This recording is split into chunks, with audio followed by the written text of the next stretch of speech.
NED university کے professor اور ڈین doctor Nauman Ahmad نے کہا ہے کہ موسمی تغیر کے باعث گزشتہ 50 سالوں میں پاکستان میں گزشتہ 30 سال میں ہیٹ ویو میں 5 گنا اضافہ ہوا ہے اور سمندر کی سطح میں 10 سینٹی میٹر کا اضافہ ہوا، جو اس صدی کی آخر تک بڑھ کر 60% تک ہو جائے گا۔ ان خیالات کا اظہار انہوں نے national forum for environment and health کے تحت منعقدہ عالمی یوم ماحول پر سیمینار سے خطاب کرتے ہوئے کیا۔ اس سیمینار کا انعقاد UNEP کے ماحولیاتی پروگرام جامعہ NED، ٹوٹل پارکو، EHS سروسز، انوائروگراف UK اور شنگھائی الیکٹرک کے تعاون سے کیا گیا تھا۔ اس موقع پر سابق وفاقی وزیر جاوید جبار مہمان خصوصی تھے، جبکہ مقررین میں جامعہ NED کے professor doctor Nauman Ahmed, national forum کے صدر محمد نعیم قریشی، FPCCI کے ماحولیاتی کمیٹی کے convener doctor Asim Mahmood, Envirograf UK کے عمران تاج، کے الیکٹرک کے ریحان سجاد، سندھ اینگرو کول مائننگ کی نمرہ حسین، کراچی چیمبر کے سینئر نائب صدر ثاقب گڈلک، نظافت پاکستان کے علی اصغر، ایبٹ کے فاروق علی ہاشوانی، شکیل خان، نیشنل فورم کے جنرل سیکرٹری رقیہ نعیم، نائب صدر انجینئر ندیم اشرف، بریگیڈیئر طارق لاکھیر اور دیگر شامل تھے۔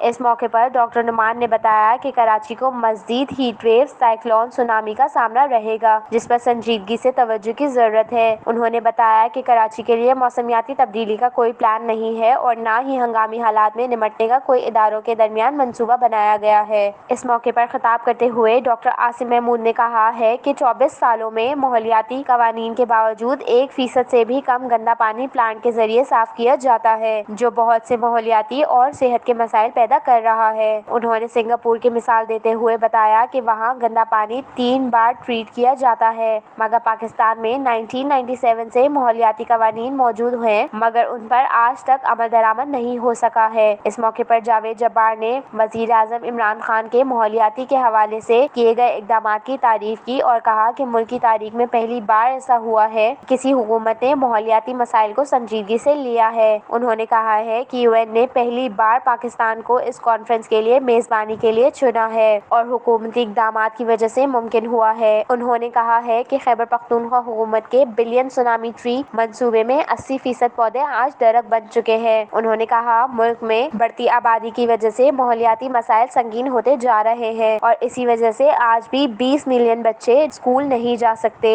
اس موقع پر ڈاکٹر نعمان نے کہا ہے کہ کراچی میں بہت سی آبادیاں قدرتی نالوں پر قائم کر دی گئی ہیں، جس کے باعث شہر شدید بارشوں کے بعد سیلاب کی زد میں آ جاتا ہے۔ انہوں نے کہا ہے کہ شہر میں تعمیراتی کاموں کو انجام دینے سے قبل اس کے ماحول کے اثرات کو مد نظر رکھنا بہت ضروری ہے۔ انہوں نے کہا کہ بلدیاتی اداروں کو ماحولیاتی مسائل کو کم کرنے کے لیے استعمال کرنا چاہیے اور انہیں اس سلسلے میں اختیارات بھی دیے جائیں۔ اس موقع پر نمرہ حسین نے کہا کہ تھر میں ماحولیاتی مسائل کو کم کرنے کے لیے SMC کے تحت ملین ٹری پروجیکٹ کا آغاز کیا گیا ہے اور اس سلسلے میں کئی اداروں کے ساتھ شراکت داری بھی قائم کی گئی ہے اور ان میں national forum for environment and health بھی شامل ہے۔ اس موقع پر محمد نعیم قریشی نے کہا کہ نیشنل فورم کی شہر کے ماحول میں بہتری کے لیے اپنی کاوشوں کا ذکر کیا اور کہا کہ نیشنل فورم نے شہر کے مختلف مقامات پر شجرکاری کے ذریعے ماحول کو سرسبز بنانے کی کوشش کی اور دیگر سماجی کارپوریٹ اداروں کے ساتھ مل کر مزید سرسبز بنانے پر کام جاری ہے۔